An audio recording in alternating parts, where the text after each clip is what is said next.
Well, we hope you enjoyed the presentation. Mustafa will take your questions now. So please use the raise hand feature and I will call on you and then you may unmute and ask your question to Mustafa. If you would prefer for me to ask your question for you, you may write your question into the chat and I will do so. So it looks like we did get a couple questions in the chat. So let me go to Ido first to see if he would like to unmute and read his question or if he would prefer me to read it for him.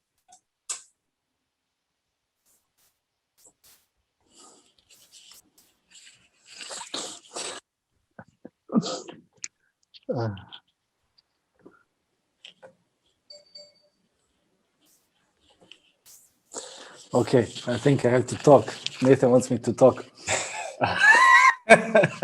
So hello, everyone. I actually have 3 questions here for Mustafa. So that means it was a very inspiring presentation because the questions lined up. So do you want me to ask immediately all 3 or just one by one? Or let's just do one question for now. Okay. So basically, the first one which came to my mind while listening is that what do you think is the main reason that freedom is difficult to promote in the Muslim world? Is it religious or political? Or is it maybe something else? Thank you, Ido. It's good to hear from you. And by the way, let's remind our friends here that you're from Bosnia-Herzegovina, which is the freest Muslim majority country. We should honor Bosnia for that. As I demonstrated recently in a report published by the Cato Institute, followed closely by Albania. So there's a huge spectrum in the Muslim world, and Bosnia is, I think, the example where you have a practice of Islam which is independent from the state and certainly non-coercive. And it goes back to from late Ottoman Empire, Austria-Hungarian. It's a long history there. Well, are the problems political and religious? It depends on which country we're speaking from. There are problems that are purely political. There are problems that are a mix of both. And there are problems sometimes directly coming from the religious interpretation. Now, freedom is crushed by, first of all, authoritarian regimes. And there you have certainly non-religious issues. I mean, Daniel Philpott also rightly says that there are a lot of secular authoritarianism in the Muslim world. I mean, Turkmenistan is a very authoritarian regime because, not because it's Islamic, because it's Sovietic. It still continues the old Sovietic model of one party, one great leader. In the Arab world, you certainly, I mean, the tyranny of Bashar Assad in Syria has almost nothing to do with Islam. Actually, you can even make the argument that this political authoritarianism dominated the Muslim world more so in the modern era, because the modern centralized state and also the joining of all powers at the hands of one autocrat, which was not the classical norm, because in the classical Islamic era, the judiciary, the ulama, the scholars were at least theoretically separate from the ruler, which allowed some separation of powers. That was all wiped out. So you have modern authoritarianism. I mean, all the socialist regimes in the Arab world, they're not Islamic, they're socialist, Arab socialism, Arab nationalism. So they have been authoritarian in their own way. So that's why when it's like, I mean, think of Latin America. Latin America is by and large Catholic.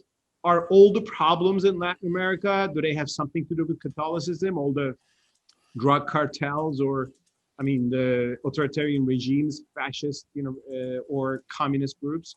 I mean, geographies, continents, civilizations have problems. So there's such problems in Islam as well. But I am, at least in my latest work, I'm specifically focusing on authoritarianism in the name of Islam. And that happens in 2 ways. That sometimes happens by justifying the ruler, by justifying the autocratic ruler. If you look at Saudi system and look at the Saudi scholars, at least some of them that are affiliated with the regime, they will tell you that obeying the ruler is a commandment of the Prophet Muhammad, peace be upon him, no matter what the ruler does, as long as he upholds religion in the sense of taking care of the mosques and praising basic Islamic values. But he can be a tyrant, but still you have to obey the ruler. So there is especially in the Sunni tradition, there is the idea that to avoid civil war and tyranny, to avoid civil war, you should prefer tyranny. but these are not the two options that we should go for, right? I mean, yes, civil war is bad, but we should be able to criticize the ruler, be opposition forces to the ruler, without leading to violence. So there is sometimes religious justification of political authoritarianism. Then there is in the classical. I mean, we should see one thing: Islam found power very early on, right there, in the 13th year after the Prophet's hijrah to Medina. And after that, it continued with the empires. So the transformation that has happened in Christianity in the early 4th century, when Christianity became the religion of the Roman Empire, coercion began in the name of Christianity, went on for a long time. That happened more early on in the Islamic tradition. And again, that was normal. That was perhaps unavoidable. I mean, when you look at Islamic jurisprudence on minorities or blasphemy or apostasy, it is not different from the Byzantine laws at the time or the Sassanid laws of the time. Therefore, what is important for us to understand as Muslims is that we should be able to understand what is historical and what is religious. Turkish theologians have been making that emphasis for a long time, and the Turkish theologians that I really agree with and follow. We have a religious tradition. Part of it is just human history. It's slavery was there at the time, and it became a part of the Sharia. It was not an intention of Islam to uphold slavery. We were able to get rid of slavery, luckily, thanks to the modernization and reform efforts in the past 2 centuries. And I think we need to take similar steps on religious freedom and freedom of speech and other values like equality before law. So it is a complicated picture, and always blaming religious sources for authoritarianism would be wrong. We have so many examples of secular, and that is also one part of the problem. When we speak of a secular government, I mean, it is nice to appreciate a secular government if it is something like the US government, but if it is like the tyranny of Saddam Hussein or Bashar, you're not going to appreciate that secularism. Even in Turkey, I mean, our secularism in Turkey has been very much inspired by the aggressive French laïcité and secularism. It turned illiberal. It banned the hijab. So Muslim world has never really experienced a liberal secular, order that is respectful to religious tradition as well, or diversity of religion as well, which is I see as a problem to fix, and to show that Islam flourishes in society. That's one reason I value Bosnia very much, because here you have the Riyasat, that's the civil Islamic institution that is not that's not cheering for an Islamic order where Sharia will be imposed, rather upholding Islamic values, which is, I think, the right thing to do. Hope this answers. Thank you. Thank you. Just a reminder to everyone, if you'd like to ask your question directly, please click reactions on the bottom of your screen and then raise hand, and I can call on you. Otherwise, I can read your question for you from the chat. Our next question does come from the chat from Robert. He asks, why does Islam tend to be more authoritarian on matters of religious freedom?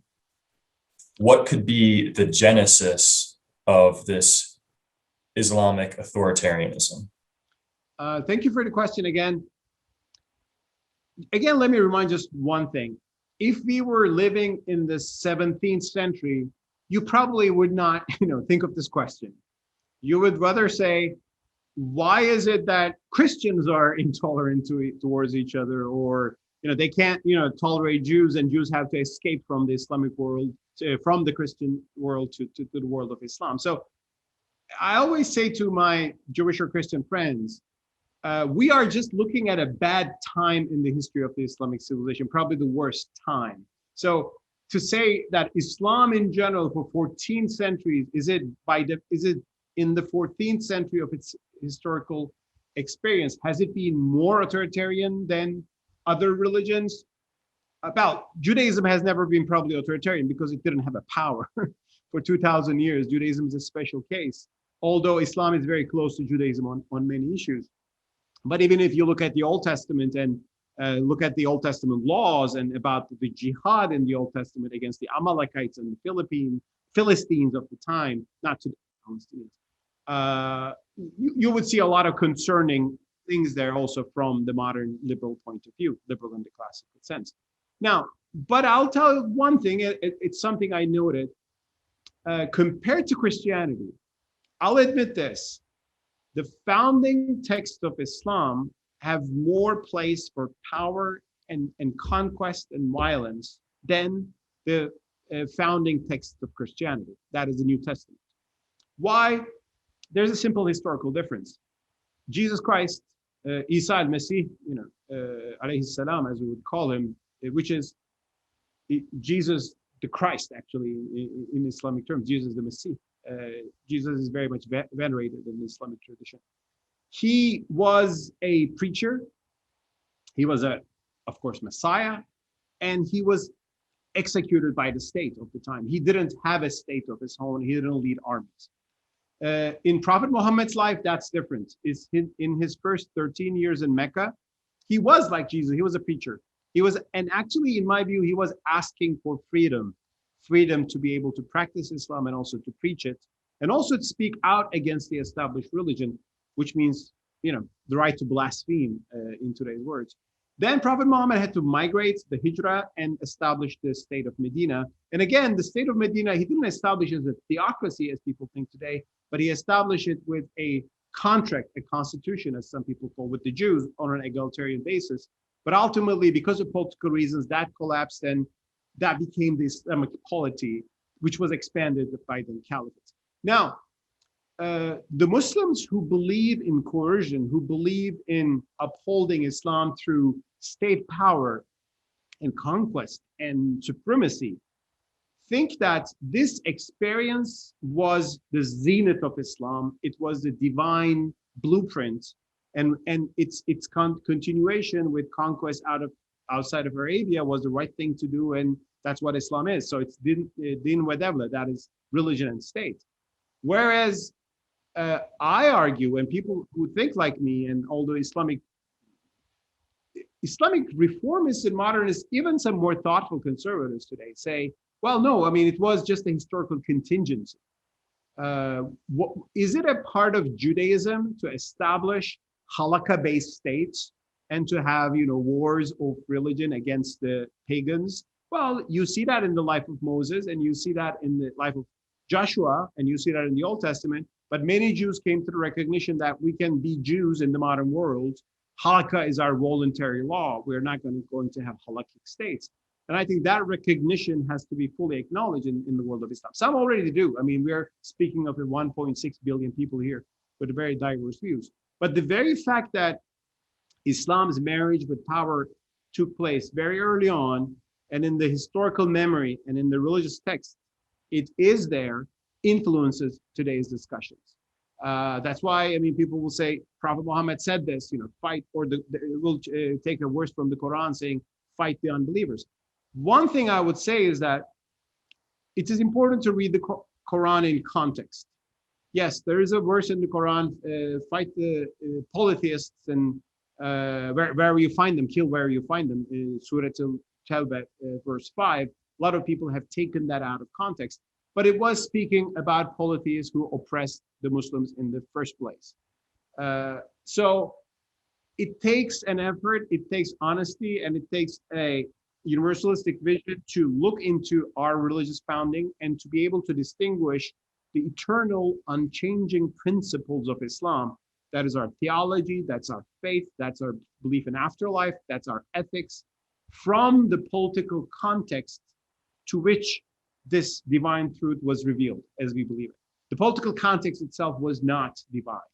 It was a harsh, barren Arabian desert where tribes were fighting and Muslims had to fight for survival, but that fight in itself is not an integral part of the faith. Thank you. I see we have a couple people with their hand raised, and one of those people is Javad. So you may unmute and ask a question. Please keep your question to around 30 seconds so we can get to some more people. Thanks, Mustafa, for that amazing talk. Really appreciate your work. I just wanted to give a quick comment. I think it's more than a kernel that's in Islam and the Quran about religious freedom. My own dissertation work is about how jihad itself in the Quran is about establishing religious freedom, as you mentioned in your later comments. So there's a verse in the Quran that says, "Fight them until there is no more religious persecution." So jihad's endpoint is establishing that religious freedom. So that was the first point. And then the second point is that I think the reason why that wasn't manifest was, as you mentioned, the unfortunate fact is that Islam's Constantine, I think, and I say this as a Sunni Muslim, was probably Abu Bakr and Umar, the first and second caliphs. And that's an uncomfortable fact for many Muslims. But that explains why it changed historically. But then the quick last third point was that historically, I don't think it was more authoritarian. It was actually far less, because all the non-Muslims had to do was pay a tributary tax, after which they were given religious freedom, which differed from, and there's a lot of resources I could point to in that. But that was just my quick comment. Sorry about that. Thank you very much. You're welcome. Thank you so much, Jawad. First of all, Mabruk, and you're a hero for joining our class with a baby in your arms, newborn. Mabruk and mashallah. I mean, congratulations.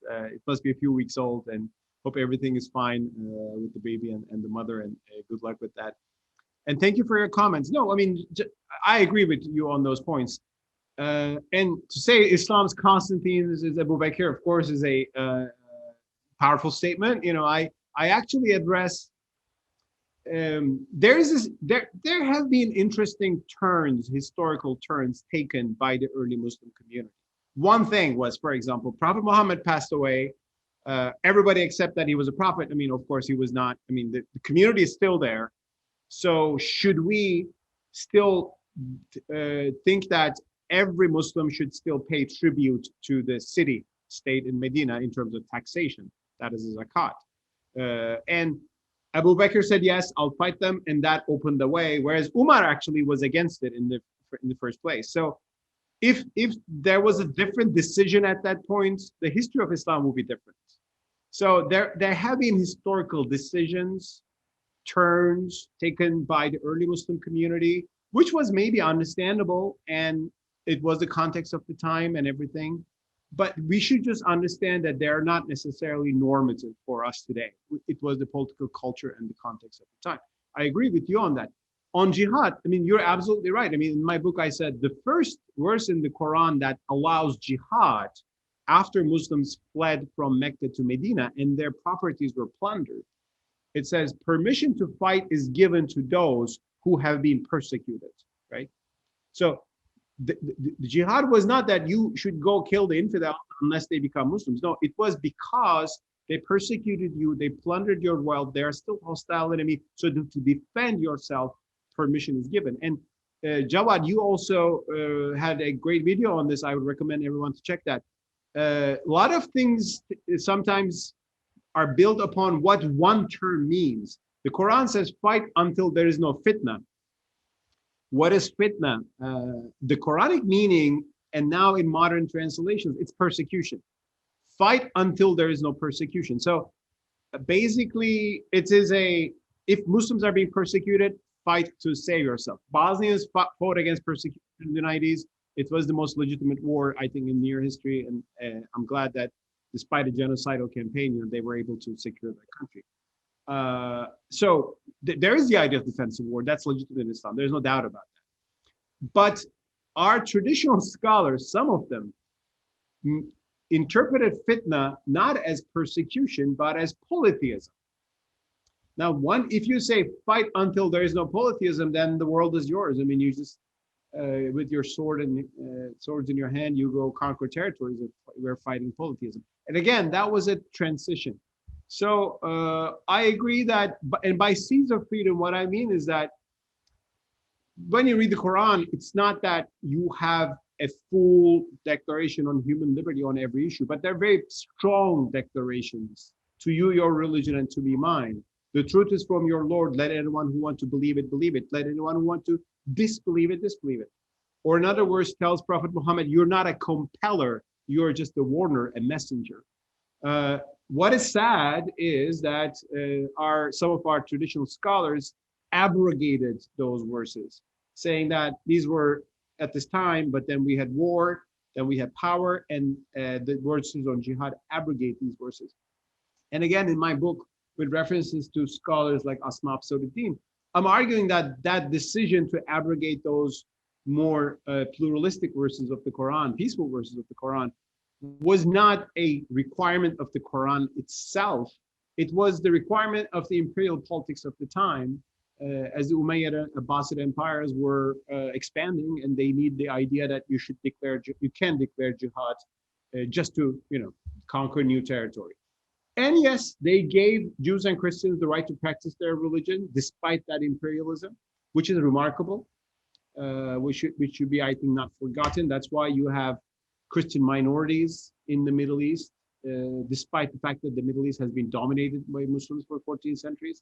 And unfortunately, those minorities are having the worst time in this era because of the upsurge in fanaticism and zealotry and so on and so forth. But which means that they were there for centuries. And that's true for Jews as well, which were, very happy minorities, honestly, comparatively, until the 20th century. But they faced, because of the Arab-Israeli conflict, a lot of intolerance, and they had to flee Arab countries.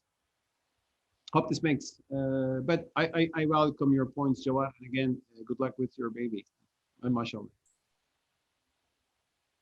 Our next question comes from the chat. Someone asks, do you think Islam needs to have a reformation period like what happened with Christianity? No, if you're referring to the Protestant Reformation. Well, for two reasons. One, the Protestant Reformation was not a very nice affair, in the sense that, some of the Protestants were quite illiberal and authoritarian. They burned heretics at the stake. You see that in the life of Calvin. And the Protestant Reformation, it had its reasons, of course, but led to bloody conflicts between Protestants and Catholics. And of course, the whole terrible 30 Years' War, that whole 17th century. The more, I think, relevant period in Western history for Islam is the early Enlightenment. And by that, I mean John Locke. I mean the idea of religious toleration, Pierre Bayle and friends, and the founding fathers of the United States. Because there you have the idea that, no state should not uphold one church. Every church, that is every religious community, should be able to practice their religion. That is what we need, not the Protestant Reformation. The second reason why the Protestant Reformation isn't too relevant to Islam is already like Protestantism, in the sense that there's no pope, there's no one single authority. There are religious communities with diverse opinions and their own charismatic leaders from every country, sometimes national leaders, sometimes small community leaders. So there are texts, and there are people who interpret these texts with their authority, traditional or newfound authority. So we are already a little bit like Protestantism. The caliphate was one central authority in Islam, but even that was not a religious leadership. That was more of a political leadership of the Muslim community. Therefore, a lot of people have come and said, Islam needs a Martin Luther. And I said, well, that's not very accurate. What we need is a John Locke. It's about to reframe the political sphere in a way that upholds religious freedom and freedom of the individual. So that's how with all the respect to the Protestant tradition and all its contributions, of course, but that's not the historical episode I think that's relevant for us. Great. I see Ido is the only one with his hand raised. So let's see if he has another question.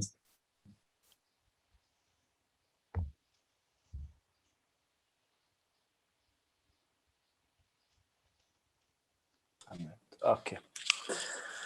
Oh, I forgot to lower my hand. No, I'm just kidding. Mustafa, there is one question that goes through my mind. It might be a little bit provocative, but actually, given that the Quran speaks to all profiles, it's very universal. Do you think that the empirical results in the Muslim world, in the name of Islam, are more of an intrinsic message of the Quran or the mental development stage of the people interpreting the text. Meaning, an open-minded individual will see the open-minded message, while a restrictive mind will see something else, creating an ethical structure for the perspective that fits the mind of the observer or the interpreter. As such, instead of being a universal instruction manual, the Quran being a subjective adjustment tool for each individual stage of personal development. An example would be slavery. Obviously, it is bad, but Islam will provide you, it is bad. Like, we should not have slavery. It's like kind of obvious in today's perspective, but you have a moral code how to act if you accept slavery as a valid social structure.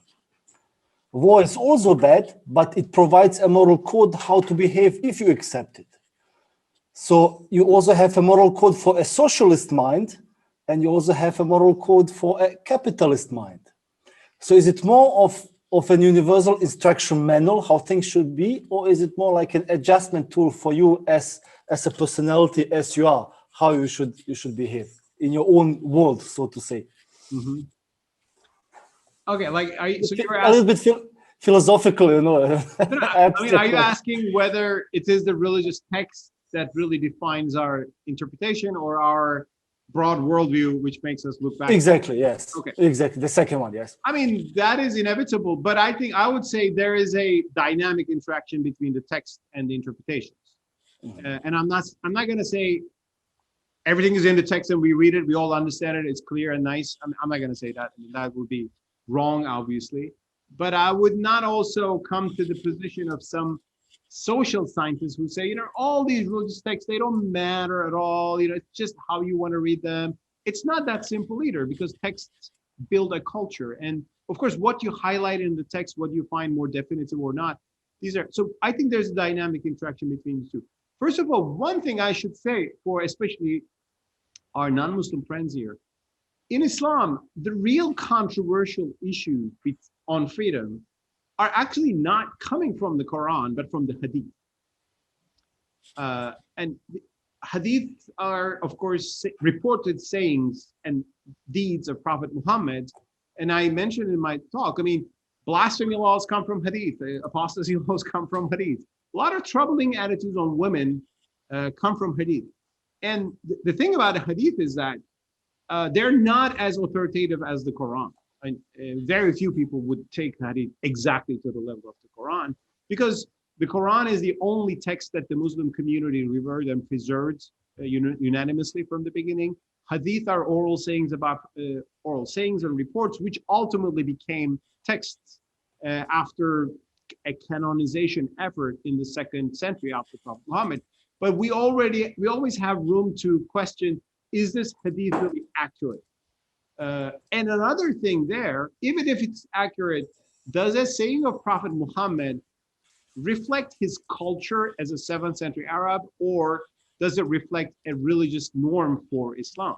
I mean, you can see this, for example, in the matter of Tibb Nabawi, that is the prophetic medicine. I mean, some Muslims would say this is how Prophet Muhammad healed a certain disease. And even Ibn Khaldun said, well, that was how Arabs were healing things at the time, and he was doing what he was doing. Now, here's one interesting nuance that I would like to highlight. Unlike Jesus, Prophet Muhammad is not divine. I mean, we don't think Jesus is divine either, but I'm just saying, his position in Christianity.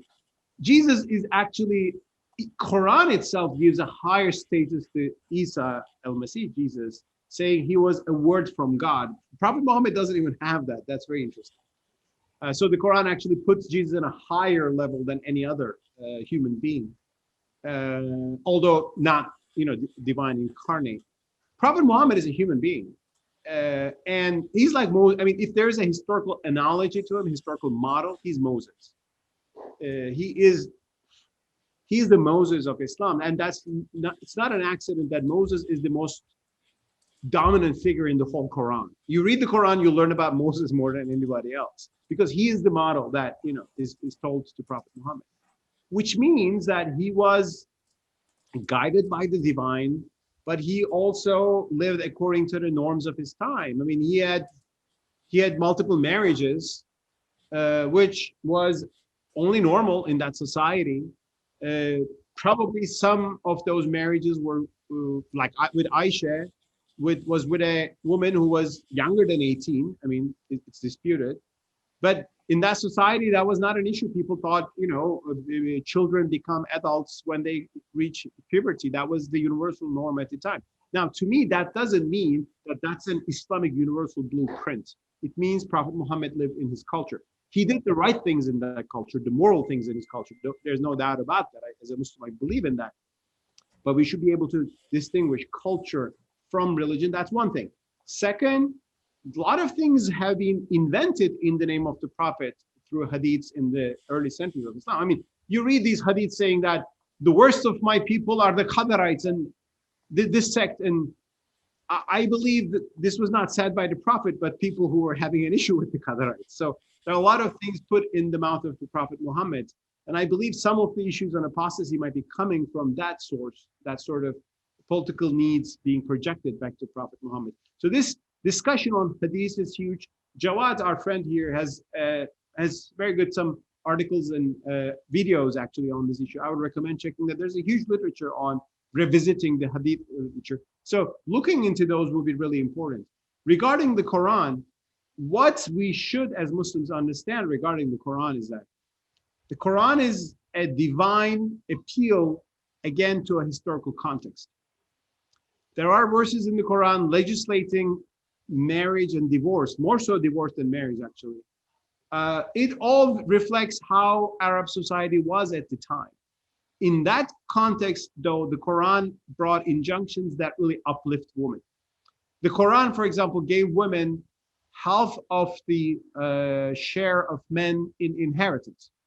Still, this is the law in many Arab countries. You can say this is the divine commandment, so we will do that. But if you look at the social structure of the society at the time, half of the men's share to a woman was an incredible amount in 7th century society, because men were responsible for taking care of women. Women were not expected to take care of anybody. In that society, giving women even half of the share was a very generous amount, and it was uplifting of women. But today, we live in a society of single mothers, and sometimes women becoming the head of the family in terms of taking care of financial responsibility. Why would you give half the share? Now, to be able to make that shift, though, you should have a sense of justice that comes from philosophical reasoning and social observation, and a dynamic interpretation of text with this. Fazlur Rahman was a great scholar who brought that perspective to us, said that the Quran should be read in its context, its intentions should be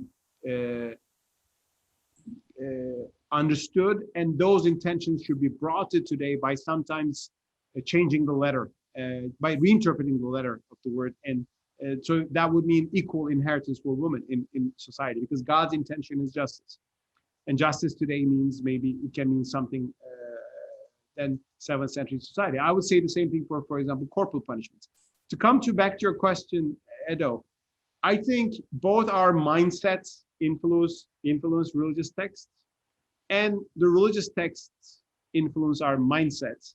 And we need that dynamic interpretation. And of course, the people who say, this is the religious text, I'm just doing it, I'm just implementing it, are sometimes only upholding their own mindset because it's what they understand from the text. So that nuance, of course, is very important. And so thanks for highlighting that too. Hey everyone, it's past 12:15 Eastern time, so we'll have to wrap this up, but thank you for joining, and we hope you enjoy the rest of Acton University. Thank you, Nathan. And we have other classes on Islam and panels too. Please check them too, with Ali Salman and Dr. Abdullah Ali, a panel. And also I interviewed the leader of the world's greatest Islamic organization, Nahdlatul Ulama from Indonesia, Sheikh Pakyakya. That is also a very interesting panel. He has interesting things to say about religious freedom and Islam. And thanks to Acton University and Acton Institute, for bringing us today. Next year in Grand Rapids, inshallah, let's say. Yes, you may find the sessions Mustafa just referred to under the on-demand tab of the conference.